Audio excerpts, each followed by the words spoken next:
अस्सलाम वालेकुम दोस्तों, मैं any Khan from channel astro moksha एक दफ़ा फिर आप सबकी खिदमत में हाजिर हूँ। दोस्तों, आज हम बात करेंगे सीक्वेंसिंग के बारे में। सीक्वेंसिंग क्या है? किसी भी चीज़ को अरेंज करना, उसको एक लॉजिकल ऑर्डर में रखना सीक्वेंसिंग है। और सीक्वेंसिंग हर चीज़ में होती है, हर चीज़ में। इवन कि मैं जब बात कर रही हूँ आपसे, अगर कोई सेंटेंस है, उस सेंटेंस के वर्ड ही मैं आगे पीछे करके बोल दूँ तो उस सेंटेंस का मीनिंग नहीं समझ आएगा। अगर हम किसी से मिलते हैं और सलाम पहले करने की बजाय मैं उससे रेंडमली कोई बात कर दूँ, कोई इधर उधर की बात कर दूँ, किसी के घर जाके कोई दरवाज़ा खोले तो मैं कहूँ आज मौसम अच्छा है, फिर थोड़ी देर बाद जब बातें बातें हो जाए, टीवी देखना, और मैं कहूँ अस्सलाम वालेकुम, कितना अजीब लगेगा। बात करने में, इवन चलने में, एक पाँव पहले रखा तो फिर दूसरा पाँव, हमारी चाल सीक्वेंसिंग से होती है, हमारी बातचीत सीक्वेंसिंग से होती है। किचन में काम कर रहे हैं, घर में कोई भी काम कर रहे हैं, हर चीज़ में सीक्वेंसिंग होती है। ठीक है। तो दोस्तों, होता ये है कि जो न्यूरो डाइवर्जेंट ब्रेन है, जो ADHDers हैं, उनके माइंड में जो थॉट्स आ रही होती हैं एक साथ, उनमें से एक थॉट को वो पिक नहीं कर पाते। एक साथ सारी थॉट्स आ जाती हैं। ठीक है। एक साथ जब सारी थॉट्स आती हैं, उनमें से एक थॉट को पिक नहीं कर पाते तो वो बहुत ज़्यादा ओवरवेल्म्ड और पैरालाइज्ड फील करते हैं। ठीक है। यानी कि माइंड जो है वो इतना ओवरवेल्म्ड हो जाता है, उसमें शेम और गिल्ट भी शामिल होता है। शेम और गिल्ट इसलिए शामिल होता है, आपने फोमो सुना होगा कि फियर ऑफ मिसिंग आउट। तो फोमो सिर्फ इवेंट्स में नहीं होता, ट्रेंड्स में नहीं होता। फोमो जो न्यूरो डाइवर्जेंट ब्रेन्स हैं, उनके लिए फोमो का जो मीनिंग है वो और ज़्यादा ब्रॉडर है। उनको अपनी इवन थॉट्स में भी फोमो होता है। उनको लगता है कि जिस थॉट को वो अटेंशन नहीं देंगे वो लॉस्ट हो जाएगी हमेशा के लिए।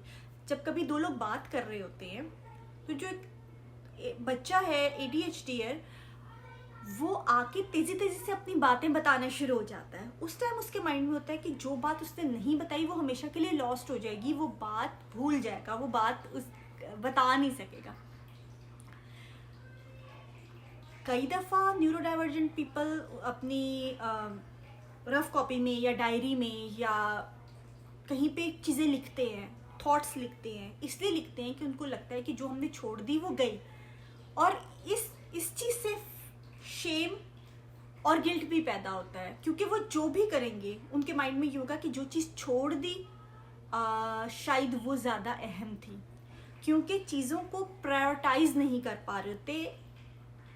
प्रायोरिटी पे रखने का क्या मतलब होता है? किसी भी चीज़ का उस वक्त सिचुएशन के हिसाब से वहाँ पर ज़्यादा अहम होना, वो प्रायोरिटी हो गई। फिर उससे थोड़ी सी कम प्रायोरिटी, फिर कम, ये सीक्वेंस बन जाता है। अब सीक्वेंसिंग नहीं हो रही तो वो प्रायोरिटाइज नहीं कर पा रहे कि कौन सी चीज़ इस मौके के हिसाब से, इस ज़माने के हिसाब से कौन सी चीज़ ज़्यादा अहम है। तो प्रायोरिटाइज नहीं कर पा रहे, सीक्वेंसिंग नहीं कर पा रहे। हमारी लाइफ में हमारे बहुत सारे एरियाज ऑफ लाइफ होते हैं जिनको हम डील कर रहे होते हैं। हम सिर्फ एक स्टूडेंट नहीं है। हम लोग अगर कुछ पढ़ रहे हैं तो हम कहीं पे काम भी कर रहे हैं। हम लोग अगर कोई हाउस वाइफ है तो वो बच्चों को भी देख रही है, वो उसके ऊपर हस्बैंड की भी जिम्मेदारी है उसका। अगर कोई वीकेंड पे जॉब कर रही है तो वो जॉब की जिम्मेदारी भी है। अगर कोई इन्फ्लुएंसर है तो उसने अपना जो कंटेंट है, वो भी अपना कंटेंट भी तैयार करना है कि मुझे क्या प्रेजेंट करना है। इन सब एरियाज में सीक्वेंसिंग बहुत अहम होती है।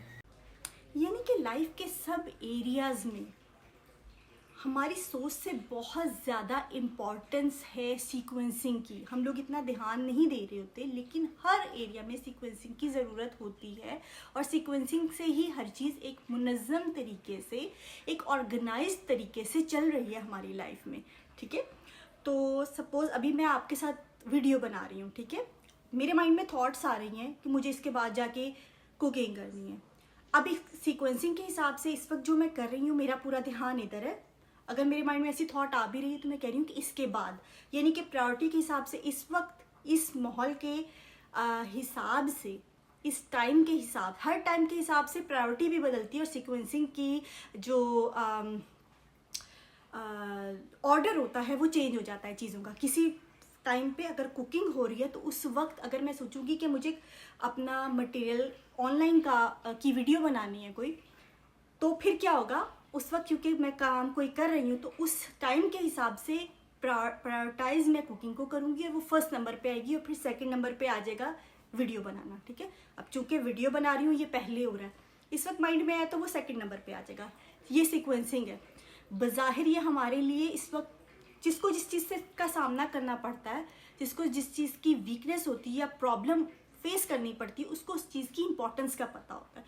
तो एज ए न्यूरोटिपिकल ब्रेन इस चीज़ की अहमियत नहीं लग रही होगी कि ये क्या है, तो ऑटोमेटिक चीज़ है। हर एक के लिए हर चीज़ ऑटोमेटिक नहीं होती। जैसे इमोशनल रेगुलेशन कुछ लोगों के लिए ऑटोमेटिक चल रही है, लेकिन कुछ लोगों के लिए ऑटोमेटिक नहीं है। स्लीप साइकिल, कुछ लोग कहते हैं कि भाई स्लीप साइकिल में प्रॉब्लम का क्या, प्रॉब्लम तो होनी नहीं चाहिए, रात को नींद आ जाती है, सो जाते हैं, सुबह उठ जाते हैं, ऑटोमेटिक चल रहा है। हर एक के साथ ऐसा नहीं है। तो सीक्वेंसिंग जो है उसके हिसाब से इस वक्त मैं वीडियो बना रही हूँ। मेरे माइंड में एक थॉट आई है, लेकिन मैंने प्रायोरिटाइज सीक्वेंस बना दिया कि अच्छा ठीक है इसके बाद। अब कई दफ़ा ऐसा होता है जैसे कोई पार्टी हो रही है, कोई फंक्शन हो रहा है, न्यूरो डाइवर्जेंट बच्चा है, वो रोना शुरू हो रहा है, वो कह रहा है कि नहीं मैंने तो ये इस तरह से करना है। अब वो उस मौके के हिसाब से, उस टाइम के हिसाब से हम कहेंगे कि बेटा वो तो कल है, कल टेस्ट है आपका, आप अभी क्यों रो रहे हो, वो बाद में देखना, इस वक्त इस मोमेंट में रहो। वो सीक्वेंसिंग नहीं कर पा रहे कि ये मोमेंट यहाँ है, उसके बाद सेकंड नंबर पे यानी वो कल आएगा। टाइम वाइज भी सीक्वेंसिंग होती है।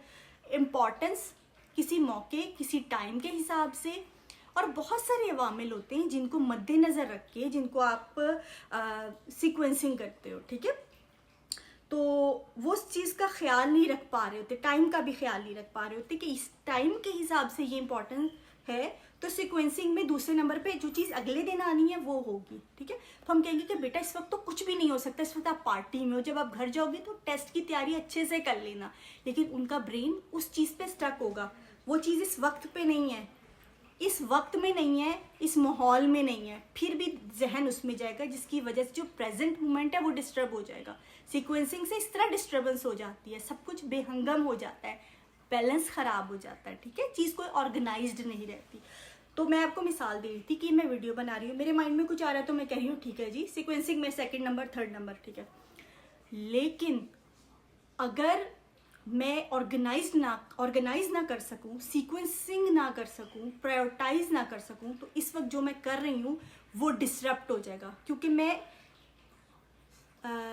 जो भी थॉट्स आ रही हैं उनसे इतनी ओवरवेल्म्ड होंगी कि मैं इस मोमेंट में जो कर रही हूँ वो कर नहीं पाऊंगी, मैं पैरालाइज्ड फील करूंगी, मेरी परफॉर्मेंस मुतासिर होगी। ठीक है, उसमें फिर फियर भी होगा, गिल्ट भी होगा, शेम भी होगा, बहुत सारी इमोशंस भी ओवरवेल्म कर देंगे मुझे, पैरालाइज करने में सारी चीज़ें शामिल हो जाएंगी।